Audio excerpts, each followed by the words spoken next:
In the world of growing, it can be so exciting to dream and envision your garden and all the different plants you'll have in it.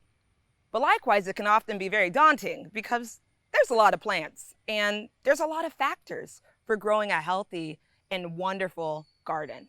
And native plants are really a blessing when it comes to growing because they're just meant to be here. When I'm thinking about the plants I want to put into my garden space, I consider history and function. When I talk about history, I mean telling a story, a narrative about your garden space. What's been occurring on the land before now? What is growing and living here now and would help it to thrive? And then also, what kind of story do you want to keep telling with your garden so that people can be inspired and so that your area can be thriving and fruitful? Another item I like to consider is function.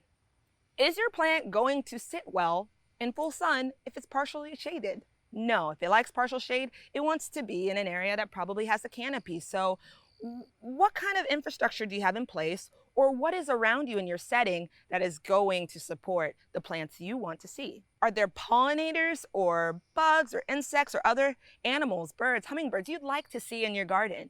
Maybe there's a plant like echinacea, purple coneflower, that would be great for inviting some of those animals and insects into your garden.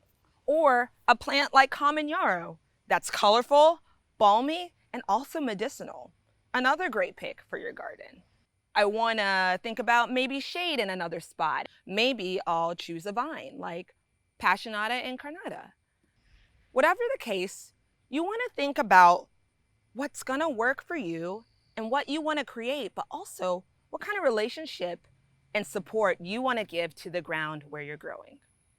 When in doubt, do some research. Where are you living? What kind of light are you experiencing? How much rain does your plant need? I think that you'll find when you ask these questions, you're going to have a great growing experience. Good luck with telling your story, and I hope that your garden thrives.